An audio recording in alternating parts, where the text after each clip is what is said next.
presenting a speech called The Evolution of LGBTQ plus representation in television. So, guys, let's raise our hands if you've ever been to a TV show in one night. Anybody? Okay. And now tell me if you've ever thought to yourself, is this person gay or am I just imagining it? Raise your hand. Right. So, as an LGBTQ person myself, I thought to myself, I wonder how this evolved, like how we came from today's representation to back then. So I decided to do some research. So back in the early days, it started with a lot of censorship, like a lot of stuff was censored. Because the society didn't like gay people, they censored how they were viewed on television. It started with the Hays Code. The Hays Code didn't represent gay people in a good light. So they used things like queer coding, like, oh, they're just roommates, or oh, they're just best friends, to like show that they're gay, but they're not. And if they were shown as like villains, comic relief, and they died a lot. So according to American University Library, a lot of films relied on things like coded characters because of censorship prevented them from openly betraying.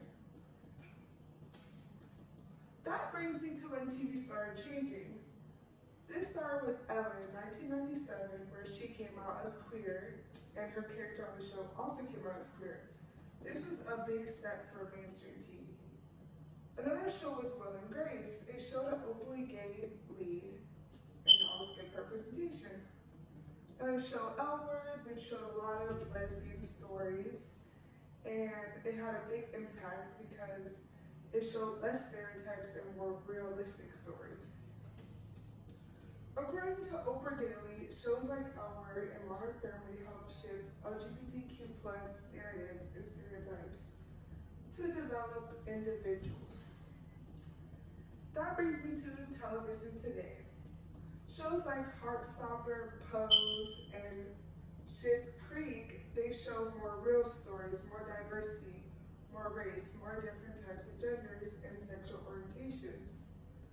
Then things like streaming like Hulu, Netflix, and HBO Max help push us even further with representation. We're still growing today though because people like trans people or bisexual people or LGBTQ people of color aren't really shown that much.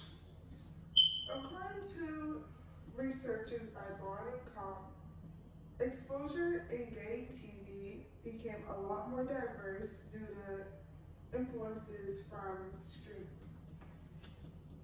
All in all, it started with censorship. Things like queer coding and things like that, you couldn't see it. Being gay was bad, so it means you couldn't show on TV.